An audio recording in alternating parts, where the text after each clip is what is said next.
C'était les titres à toutes et à tous. Bonsoir et merci d'être au rendez-vous du journal sur la première. Tout d'abord, l'innovation introduite depuis peu dans le système de fonctionnement des douanes togolaises.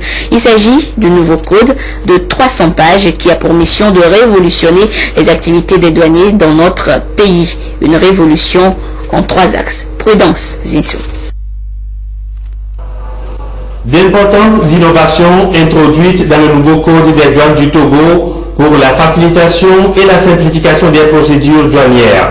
C'est un document de 371 articles qui répond à l'impératif d'adaptation de la législation douanière au nouvel environnement économique du pays. Le nouveau code repose sur 3 principaux axes: la transparence, la modernité et la facilitation des transactions. Avec ce nouvel outil, les déclarations se font en ligne et les procédures de dédouanement des marchandises sont automatisées. Les opérateurs économiques ont également la possibilité de procéder au dédouanement des marchandises avant leur arrivée sur le territoire douanier. Ce nouveau système a beaucoup d'avantages. Premièrement, ça rend le travail beaucoup plus rapide, donc la célérité dans le travail.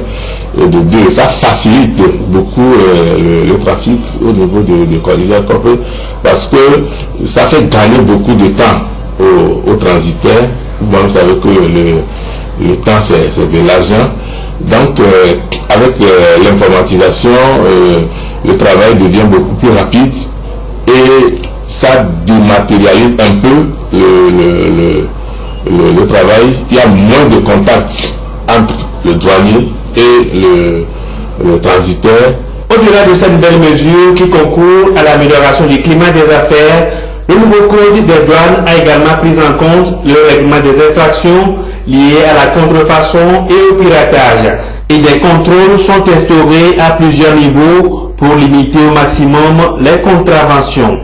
Au niveau de la douane, il y a 3 types de contrôles. Il y a le contrôle immédiat qui est assuré par les services douaniers de première ligne. C'est-à-dire que lorsque un opérateur économique s'adresse à son transiteur pour déclarer sa marchandise, il émet une déclaration au vu de la marchandise importée.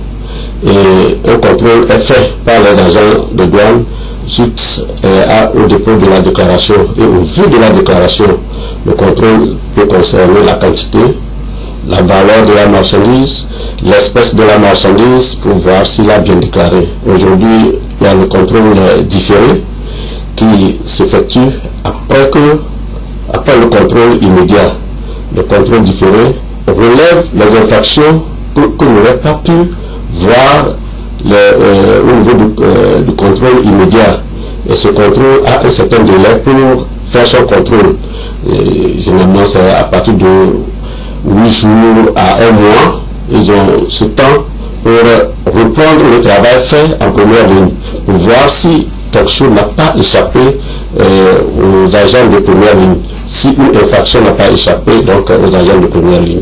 Après ce contrôle différé, il y a un contrôle a posteriori que nous appelons le contrôle après dédouanement.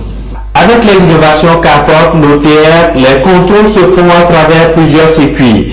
Les opérateurs économiques sont traités comme des partenaires et bénéficient des services de qualité avec peu de temps au guichet pour les paiements.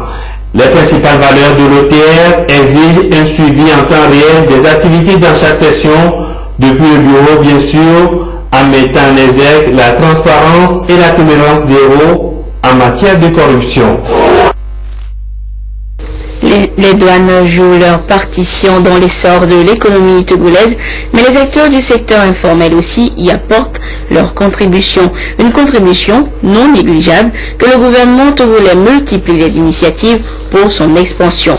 La part du secteur informel dans l'économie nationale, c'est le dossier de cette édition. Il est toujours signé Prudence Zinsou. Au Togo, comme partout ailleurs en Afrique, le secteur informel se développe dans l'opacité totale et échappe à toute fiscalité, ce qui ne fait pas l'affaire du trésor public. Les opérateurs eux-mêmes se trouvent dans l'impossibilité d'accéder au domaine bancaire.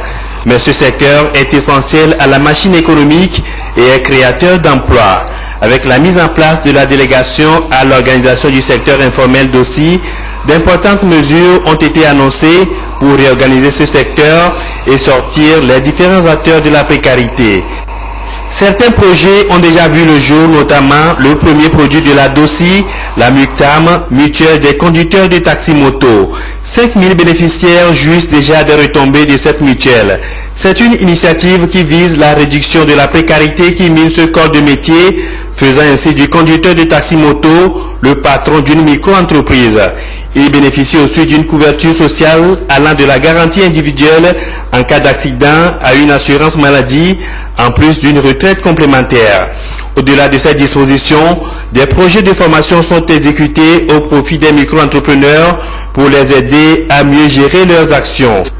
La DOSI s'apprête à relever d'autres défis pour assurer à la jeunesse, aux femmes et aux couches défavorisées un mieux-être économique. Toutes ces initiatives de la DOSI donnent un nouveau souffle au secteur informel qui regroupe 80% de la population active et contribue à près de 40% au PIB national. Aujourd'hui, le gouvernement attend accompagner davantage ce secteur en l'aidant à mieux s'organiser. La simplification des procédures dans la création des entreprises avec la mise en place du CFE, Centre de formalité des entreprises, avec des coûts de plus en plus réduits, est une démarche de plus pour inciter les micro-entrepreneurs qui échappent au fisc à migrer plus facilement vers le formel. Le secteur informel englobe donc plusieurs composantes, dont les marchés. À Agou, c'est un centre commercial entièrement rénové qui vient de voir le jour grâce au programme de soutien aux micro-projets et d'infrastructures communautaires piloté par ANADEB. Et Agou n'est qu'un exemple parmi tant d'autres. Quel est alors l'impact de ces nouvelles infrastructures sur les activités et les populations? C'est une enquête réalisée par Augustin Kossi et présentée par Charlotte Moussimé. Marché d'Agou, des nouveaux hangars qui constituent la principale attraction de ce milieu. C'est l'un des plus grands centres commerciaux de la région des Plateaux, situé à une quinzaine de kilomètres de Taïmé. Des commerçants y viennent en provenance de Lomé, du Bénin et du Ghana. Ici, on trouve des fruits et des tubercules notamment. Nous venons acheter les fruits et les tubercules car ils sont moins chers ici que nous. Là, nous permet de les revendre et en tirer de nous. Tout comme elle, Kodo, lui, vit du commerce de café et cacao dans ce marché il y a quelques années.